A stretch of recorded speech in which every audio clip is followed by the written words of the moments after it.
Bien, acá estamos en el práctico entonces de sujeto.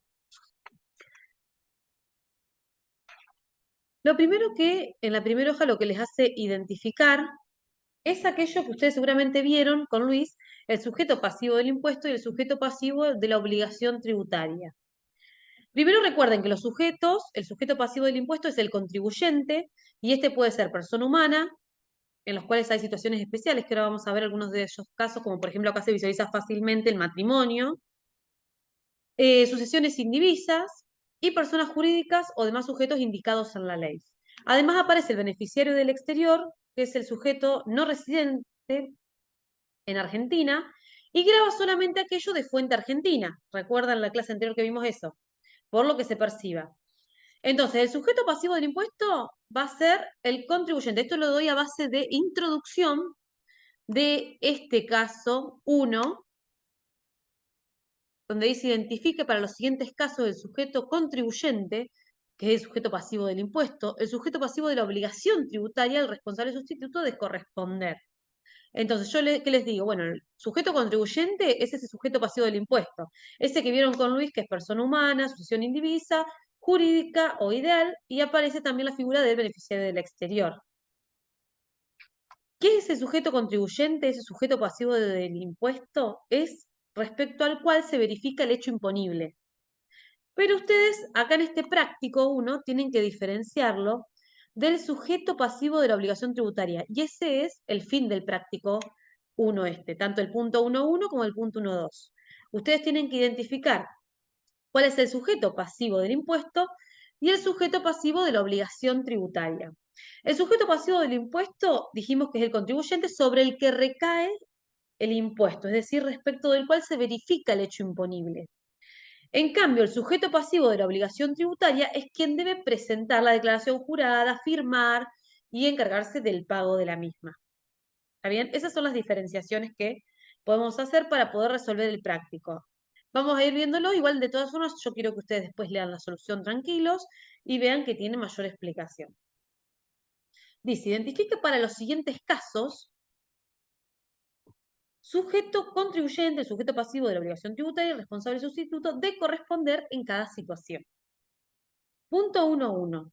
Utilidad obtenida por un negocio de compra y venta de muebles. Suponga que el propietario es una persona física que además es profesional. Ya arrancamos con el primer punto a analizar, es decir, ¿qué es el sujeto pasivo? ¿Quién es el contribuyente? Es la unipersonal, porque si bien es una persona física que además es un profesional, está diciendo que es propietario de este negocio, es decir, que complementa su actividad con una actividad comercial. Y con respecto a ese negocio, estamos hablando de una unipersonal. ¿Qué quiere decir esto? Que el sujeto pasivo del impuesto es la unipersonal, pero el sujeto pasivo de la obligación tributaria va a ser la persona física.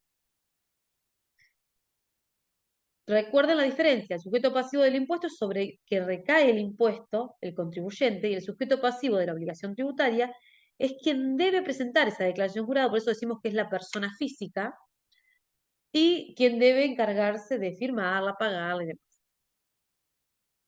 Vamos con el punto B. Dice, ¿qué pasa si el propietario de ese negocio es una SRL? Y acá pasa de que el sujeto pasivo del impuesto y el sujeto pasivo de la obligación tributaria es la SRL, es decir, va a ser la presentación y las declaraciones con el quid de la SRL, no con el quid de la persona física. Pero además acá aparece la figura del responsable solidario, que es el socio gerente. Y después yo quiero que esto ustedes visualicen, en el cual en la solución les va a aparecer esta figura detallada en su, esperen que se los quiero mostrar, o se me fue mucho, en la solución. Bien detallada la figura de este responsable solidario socio gerente. El socio gerente, acá lo tenemos, no sé qué número de hoja será, el socio gerente integrante de la SRL puede llegar a tener algún tipo de responsabilidad ante dicha renta, pero no como responsable principal, sino como responsable solidario, lo que en términos generales significa que ante un incumplimiento por la renta en cuestión, en primer lugar, se reclamará vía administrativa al responsable por deuda propia, es decir, a la SRL, y recién en caso de que la misma no cumpla, es decir, en caso de que la SRL no cumpla, se podrá reclamar como responsable por deuda ajena con un tipo de responsabilidad solidaria al socio gerente. Por eso hablamos de que aparece esta responsabilidad solidaria, que es el responsable sustituto, el socio gerente. A eso se refiere. Vamos al punto C, una sociedad colectiva.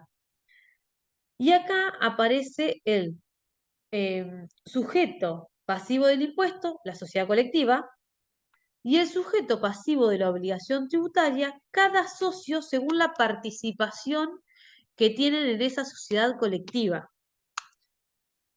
Después aparece el punto D, que dice que pasa si el negocio ese de compra y venta de muebles es de un insano declarado así judicialmente. En ese caso, tenemos, bueno, como es negocio, sabemos que hablamos de que el sujeto pasivo del impuesto es la unipersonal y el sujeto pasivo de la obligación tributaria, es decir, quien debe presentar la declaración jurada, firmarla y asegurarse de que se cumpla con todos los requisitos, es el responsable legal de ese insano declarado de esa forma. Un menor de edad que tiene el usufructo. ¿Qué pasa acá? Acá, un menor de edad que tiene el usufructo. En ese caso, el sujeto pasivo del impuesto sigue siendo el unipersonal en aquellos casos que no está constituido como forma empresa o como persona jurídica, es la unipersonal, pero acá aparece, dice que habla de un menor de edad que tiene el usufructo. Siempre, actualmente, el sujeto pasivo de la obligación tributaria termina siendo este menor. Un menor de edad, perdón, F, una sucursal de una empresa extranjera. Y en este caso, hablamos de, vamos al G también, una sucursal de empresa extranjera y una filial de una empresa extranjera.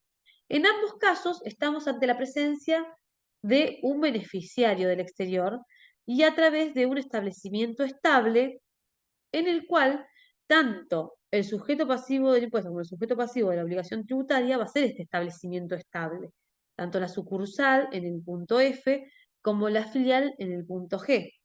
Pero aparece la responsabilidad solidaria acá en este caso y que va a terminar siendo el representante legal. Vamos al H. Un fideicomiso constituido en la Argentina de acuerdo a las disposiciones de la ley 24441. En este caso habla de fideicomisos. En ambos casos, tanto el sujeto pasivo del impuesto como el sujeto pasivo de la obligación tributaria es el fideicomiso, pero aparece un responsable solidario que es el fiduciario, que es quien está encargado de la administración de ese fideicomiso. Hasta acá, entonces, ¿qué pasaría? ¿Quién sería el sujeto pasivo del impuesto y el sujeto pasivo de la obligación tributaria? En el caso de ser propietarios de un negocio de compra y venta de muebles. Y se pusieron todos estos apartados para que vean la diferencia entre ellos. Vamos al punto 1.2. Profe, ¿podría repetir el H de vuelta? Sí.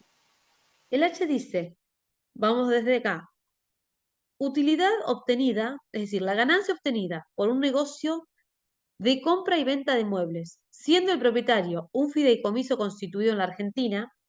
En ese caso, ese fideicomiso es el sujeto pasivo del impuesto y el sujeto pasivo de la obligación tributaria. Pero acá aparece un responsable solidario, como apareció, ¿se acuerdan? Con la SRL, por ejemplo, o con los establecimientos estables. Pero en este caso es el fiduciario, que es quien está encargado de la administración de ese fideicomiso. Ese va a ser el responsable solidario. Ahora sí, ¿a eso te referías? Sí, profe, gracias. Perfecto. Profe, una pregunta. Sí, Responsable, solidario y sustituto es lo mismo, ¿no? sí, en este caso por eso estaba hablando de, por eso les decía yo de ir a leer el del gerente. Si quieren leemos el de todos. En este caso, ¿qué dice? ¿Por qué lo trata de esta manera? ¿Y por qué decimos que es en realidad solidario? Porque va en segundo lugar, primero siempre, ¿a quién van a reclamarle? Al sujeto pasivo de la obligación tributaria. Y después Claro. recae sobre este responsable. ¿Está bien? Acá en el título dice sustituto, pero en caso de corresponder, acá nosotros estamos hablando de todo solidario, ¿se entiende? Sí, sí, sí, se entiende. Bien. Vamos al punto 1.2. En este por ahí lo van a ver más cercano porque es parecido a los que quizás tenemos más cercanos a la actividad o que vimos también en la parte de objeto. Dice, un abogado que obtiene regalías por no ejercer su profesión. Es decir, recuerden que esa actividad estaba grabada por encontrarse expresamente en una de las categorías de la ley de impuestos a las ganancias. Entonces,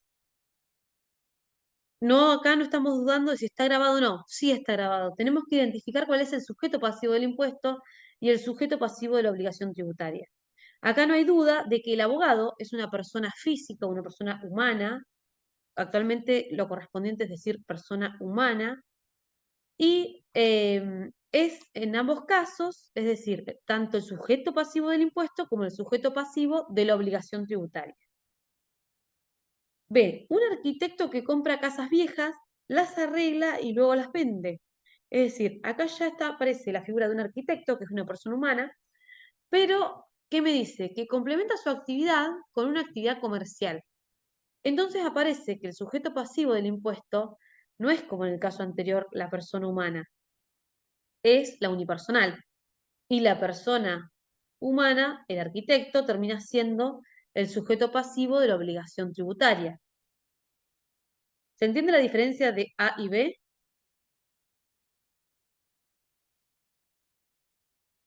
En uno, en el A, no complementa la actividad con una actividad comercial. Y en el B se considera que este arquitecto está complementando la actividad al realizar esas que desarrolla indicando allí, que dice un arquitecto que compra casas viejas, las arregla y luego las vende, es decir, está realizando una actividad comercial. En ese caso, se considera que estamos ante la figura del sujeto pasivo del impuesto como un unipersonal y el sujeto pasivo de la obligación tributaria termina siendo la persona humana. El punto C, una sociedad de hecho de 5 contadores que únicamente desarrollan la actividad profesional asesorando empresas. Y acá, bueno, lo dice la sociedad de hecho de 5 contadores que únicamente desarrollan la actividad profesional de asesorar empresas. Es decir, ¿quién es el sujeto pasivo del impuesto? La sociedad. ¿Quién es el sujeto pasivo de la obligación tributaria? Cada uno de los socios en relación, obviamente, a la participación correspondiente. Bueno, esto es más que nada bien teórico. ¿Para qué? Para que ustedes identifiquen cuál es el sujeto pasivo del impuesto y cuál es el sujeto pasivo de la obligación tributaria. El siguiente punto ya nos estamos ingresando al aspecto subjetivo, a una de las situaciones especiales del aspecto subjetivo de aquellos sujetos pasivos del impuesto o contribuyentes que son personas humanas, que es la famosa sociedad conyugal. Entonces, voy a ir leyendo y vamos a ir analizando cada uno de los puntos. Yo sé que ustedes esto ya lo vieron en teoría, pero bueno, para que refresquemos. Determinar matrimonio. Determina la ganancia del señor y la señora Smith por el periodo fiscal 2020. El señor y la señora Smith, ambos profesionales en ciencias económicas, contrajeron nupcias el 8 del 4 del 75 bajo el régimen de comunidad. Durante el año 2020 obtuvieron las siguientes rentas. Entonces, fecha importante a tener en cuenta el 8 del 4 del 75 y que estamos liquidando el año 2020. Y que además están casados por el régimen de comunidad de bienes.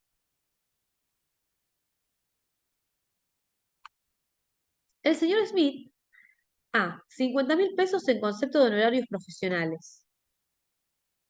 B, 2.000 pesos por alquiler de 2 cocheras adquiridas el 30 del 3 del 87. Y C, 60.000 pesos como resultado de la explotación de un campo heredado en junio del 25 del 8 del 89. Bueno, bien, tenemos el punto A del señor Smith, lo declara el señor Smith, no hay duda. Honorarios profesionales, ¿qué quiere decir esto? Son por una actividad personal, ingresos obtenidos por una actividad personal, profesional, oficio del señor Smith, así que no hay dudas. El punto 2 habla de 2.000 por el alquiler de una cochera adquirida el 30 del 3 del 87, es decir, fue posterior al matrimonio, pero ¿qué pasa? Fue anterior a la reforma. Entonces tenemos permitido mantener y conservar la declaración jurada como la veníamos haciendo hasta esa reforma, es decir, hasta el 1 de enero del 18, y la puede seguir declarando en este caso el señor Smith. ¿Se entiende? Si no, correspondería en esos bienes por parte proporcional en la que hubieran contribuido en adquirirlo el cónyuge, o el señor y la señora Smith.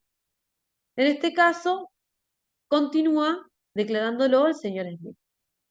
C. 60.000. Como resultado de la explotación de un campo heredado, es decir, estamos hablando de un bien propio. Entonces no hay dudas de que esto lo debe declarar el señor Smith, por más que haya sido, fíjense, adquirido con fecha posterior al matrimonio, porque en realidad fue adquirido con, nos dice que es un campo heredado directamente, no hay dudas. Bien propio, por más que se haya heredado con posterioridad del matrimonio. La señora Smith, 35.000, en concepto de honorarios profesionales. Acá también no hay duda, estamos hablando de la actividad personal de la señora Smith, así que sabemos que va a estar grabado para la señora Smith. 5.000 por el alquiler de un departamento adquirido el 20 del 10 del 93 con ganancias provenientes de su participación en la explotación de comercio. No hay dudas acá que corresponde a la señora. Adquirido en el año 93 con ganancias provenientes de su participación en la explotación del comercio. Es decir, sus ingresos pudieron generar esa compra que le generó posteriormente un alquiler. Entonces no hay dudas de que es un bien propio. C. 7.000 por el alquiler de un departamento adquirido el 15 del 10 del 74. Fíjense que fue antes del matrimonio. Entonces también no hay dudas de que corresponde declararlo a la señora Smith. El señor y la señora Smith. A. 70.000 pesos como resultado neto de la explotación agraria de un campo en Saladillo, cuyo capital pertenece en un 40% al señor Smith y el resto a la señora Smith. La integración del mismo se efectuó de la siguiente manera. El señor Smith con el producido de su profesión y la señora Smith con el aporte de una donación recibida de sus padres el 30 del 7 del 92. Entonces, acá tenemos un bien que es de ambos, que le genera ganancia a ambos, pero ¿cómo vamos a distribuir esa ganancia? En el porcentaje que hubieran contribuido a su adquisición. Entonces sabemos que el 40% de los 70.000 van a ser para el señor Smith y el resto, que va a ser el 60% de los 70.000, va a corresponder a la señora Smith. Vamos con el caso B de sociedad conyugal. Determine la ganancia de Eugenia O y Lucas M. Eugenia, licenciada en Administración de Empresas, y el doctor Lucas M. se casaron el 1 del 10 del 2020 realizando un acuerdo de separación de bienes. Esta es la diferencia con el caso anterior, digamos. La siguiente es la información de los bienes que poseía con anterioridad al matrimonio y las rentas obtenidas por los individuos. Eugenia tiene ingresos percibidos por la actividad de licenciada en Administración por la suma de 450.000 pesos. No hay dudas de que esto lo va a declarar entonces Eugenia. Les prestó la suma de 100.000 pesos a su hermano para que comprara mercadería para un emprendimiento comercial, percibiendo el 31 del 12 del mismo periodo la suma de 21.000 pesos en concepto de intereses. Es decir, lo que es ganancia es el interés, porque el capital ya era propio, lo dio para obtener esa ganancia, digamos. Esos 21.000 que serían la ganancia, en concepto de intereses, está grabado en cabeza de Eugenia. En el periodo y con el producido de su profesión, adquirió un inmueble, valor de incorporación 500.000, con destino a alquiler. El inmueble se alquila en 5.000 pesos mensuales. como esto es la adquisición de un bien, termina siendo un bien propio, porque es la adquisición, lo ha adquirido con su profesión, oficio, ¿no? Actividad personal. Entonces no hay duda que la ganancia que me genere ese bien que adquirí con los bienes propios, con la ganancia de su profesión, va a ser ganancia grabada para Eugenio. Eso es mensual, así que como ganancias es un impuesto anual, lo vamos a tener que anualizar al momento de determinar la ganancia grabada. Con el producido del alquiler con el producido del alquiler adquirió una cochera que alquila en 1.000 pesos mensuales. Valor de compra, 50.000. Y acá lo mismo, con el producido del alquiler adquirió una cochera, es decir, con sus ganancias propias adquirió otro bien. Y eso le generó una ganancia, esto es 1.000 mensual, lo tenemos que anualizar, y va a estar sumando en la ganancia de Eugenia. Vamos con Lucas M. Con el producido de su actividad de médico forense, percibió ingresos por la suma de 500.000, es decir, actividad profesional propia, no hay dudas que lo declara Lucas. Adquirió oficinas por la suma de 1.000.000 de un centro comercial que alquila en 32.000 mensuales. Es decir, ese alquiler va a estar grabado y va a formar parte de la declaración jurada de ganancias de Lucas. Desde la fecha de matrimonio al 31 del 12, los siguientes han sido los bienes adquiridos. Es decir, que antiguamente, o cuando no estaríamos en tipo de matrimonio de separación de bienes, se considerarían gananciales. Vamos a ver qué pasó o no, depende con qué fueran adquiridos. Eugenia O compró con el producido de su profesión un departamento en Mar del Plata, el cual alquiló en el mes de diciembre. No hay dudas de que compró un departamento con el ejercicio de su actividad personal o profesional y le generó ganancia grabada. Pero dicen, lo alquiló el mes de diciembre, 8.000 pesos para Eugenia. Lucas M. adquirió un automóvil en una suma de 300.000 en el producido de alquiler de su propiedad. El mismo fue alquilado en el mes de diciembre. Lo mismo, esto le genera ganancia grabada en cabeza de Lucas. Entonces, fíjense, al haber separación de bienes, no hay ninguna duda de lo que es para Eugenia y para Lucas. Lo que surgió a partir de la reforma es que directamente, en el caso de comunidad de bienes o donde aparezcan estos bienes gananciales, los bienes van a estar declarados en la proporción en que hubieran contribuido a su adquisición las partes. O, si no se puede determinar esto, por el 50% cada uno cuando hubiera la imposibilidad, ¿no?, de determinar esto. Esa es la diferencia. Voy a ver que me parece que me escribieron algo.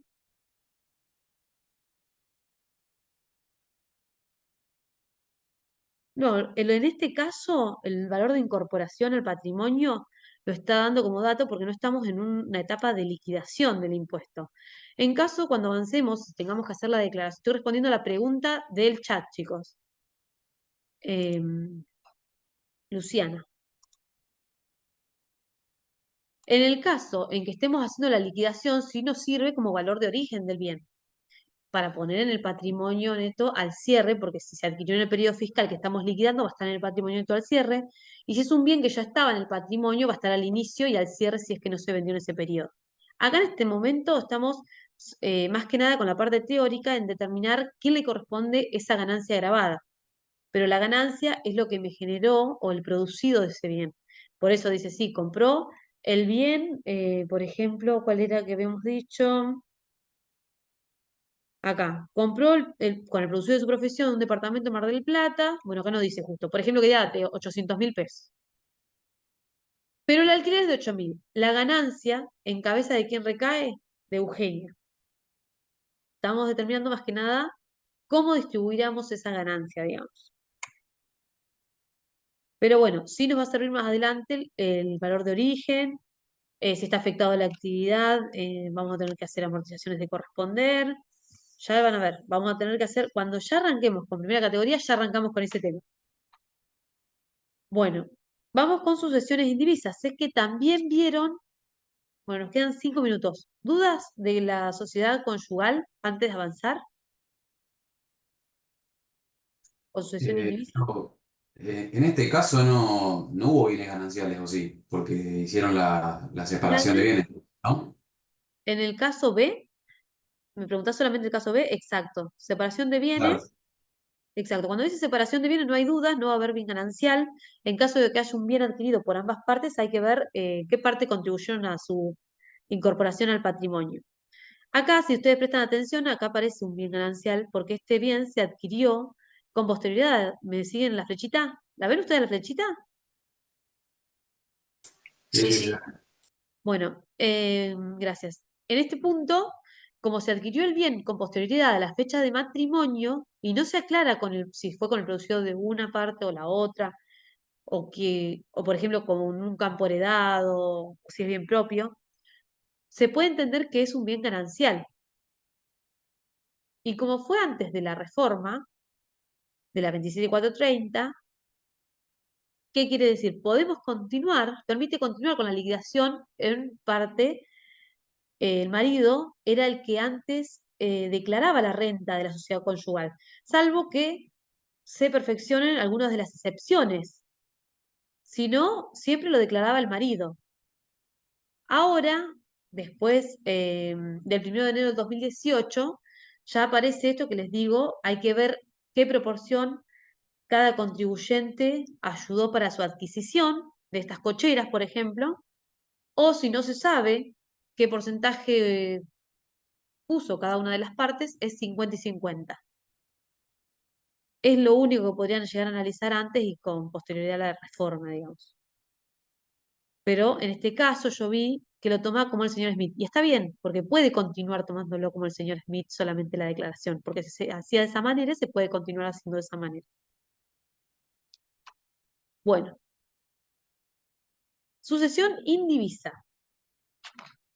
Y acá es donde aparece el contribuyente de la ganancia desde el día siguiente al fallecimiento del causante hasta la fecha del dictado de la declaratoria de herederos o, en realidad, de la validez del testamento que cumple el mismo fin que esa declaratoria de herederos.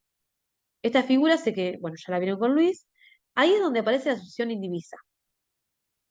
Entonces, tenemos una persona humana fallece y desde el día siguiente al fallecimiento hasta la fecha del dictado de la declaratoria de herederos o validez del testamento que cumple dicho fin, va a llamarse sucesión indivisa. Después sí van a tributar en cabeza de los herederos o derechohabientes. Hasta la fecha de aprobación de de la cuenta particionaria, el cónyuge superstite y los herederos son quienes deben declarar las ganancias en la proporción que conformen según esa distribución, esa aprobación de la cuenta particionaria. Pero después aparece cuando, no sé si me escuchan. Sí, profe. Ah, porque me apareció con un cartel. Bueno, genial, aprovecho rápido que ya se termina esto y después, cuando cierra y volvemos, hacemos el práctico. Bueno, entonces dijimos que teníamos la sucesión indivisa desde el día siguiente al fallecimiento del causante y hasta la fecha del dictado de la declaratoria de herederos o validez del testamento.